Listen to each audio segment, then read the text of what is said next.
नमस्कार साथियों, स्वागत है आपका अपने यूट्यूब चैनल कुणाल जी के पर। साथियों, आज का जो विषय है ये है जो बेंजामिन नेतन्याहू है, जो इजराइल के प्रधानमंत्री हैं, ये इनके बारे में। साथियों, ये जो बेंजामिन नेतन्याहू है, इजराइल के प्रधानमंत्री, इनकी इनकी इनकी मृत्यु हो चुकी है। ये न्यूज़ में फेक खबर आ रही है। साथियों, इसमें इसमें इन्होंने जो बेंजामिन नेतन्याहू है, इजराइल के प्रधानमंत्री, इन्होंने एक प्रेस कॉन्फ्रेंस की है जो कि मैं अभी आपको सुनाऊंगा।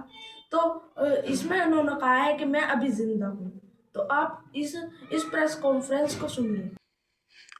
कि मैं जीवित हूं और आप सब इसके गवाह को ऑपरेशन रोरिंग लायन के बारे में कुछ बताना चाहता हूं।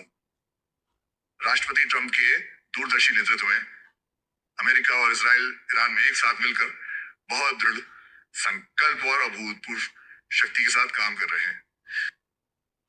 ऑपरेशन राइजिंग लाइन का उद्देश्य आयतुल्ला शासन द्वारा उत्पन्न अस्तित्व संबंधी खतरों को दूर करना है, जिसे 47 वर्षों से अमेरिका, इजराइल और ईरान के लोगों के खिलाफ युद्ध छेड़ रखा है। पहला, परमाणु खतरे को खत्म करना। दूसरा, बैलिस्टिक मिसाइल खतरे को खत्म करना और इन दोनों खतरों को जमीन के नीचे दबने से पहले ही खत्म करना और हवाई हमले से सुरक्षित रहना। और तीसरा, इसका मतलब है ईरानी लोगों के लिए ऐसी परिस्थितियां बनाना जिससे वे अपनी स्वतंत्रता को समझ सके, अपने भाग्य को नियंत्रित कर सके।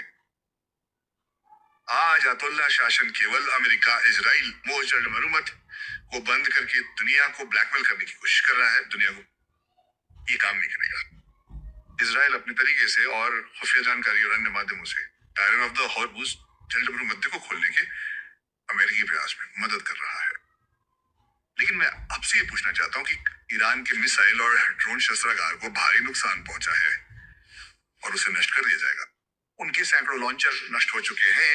उनकी मिसाइलों के भंडार को भारी नुकसान पहुंचा है और उन्हें बनाने वाले उद्योगों को भी। ये महत्वपूर्ण है। बढ़ती हुई कतार में हमने मिसाइलों को नष्ट कर दिया और हमने बहुत सारे परमाणु बुनियादी ढांचे को नष्ट कर दिया।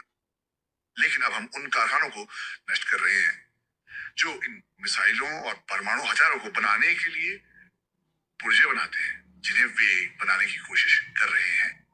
हम उनके औद्योगिक ठिकानों को इस तरह से तबाह कर रहे हैं जैसा हमने पहले कभी नहीं किया। ईरान की हवाई सुरक्षा बेकार हो चुकी है। उनकी नौसेना समुद्र के तल में दबी हुई है। आज हमने कैस्पियन सागर में उनकी नौसेना के दूसरे हिस्से पे हमला किया। उनकी वायुसेना लगभग तबाह हो चुकी है। ईरान का कमांड और कंट्रोल स्ट्रक्चर पूरी तरह से अस्त व्यस्त है। और मैं आपको बता सकता हूं कि अभी भी बहुत कुछ किया जाना बाकी है और हम वो करेंगे। और वो ये है कि इजराइल ने किसी तरह अमेरिका को ईरान के साथ संघर्ष में घसीटा। क्या वाकई कोई सोचता है कि राष्ट्रपति ट्रंप को बता सकता है कि उन्हें क्या करना चाहिए? राष्ट्रपति ट्रंप हमेशा वही फैसले लेते हैं जो उन्हें अमेरिका के लिए अच्छे लगते हैं। और मैं ये भी जोड़ना चाहूंगा कि मुझे लगता है कि आने वाली पीढ़ियों के लिए भी क्या अच्छा है। इस मामले में वोहित बिल्कुल स्पष्ट है। जब ईरानी गुंडों ने अमेरिकी दूतावास पर कब्जा कर लिया था, उन्होंने कहा था कि शासन कितना खतरनाक है।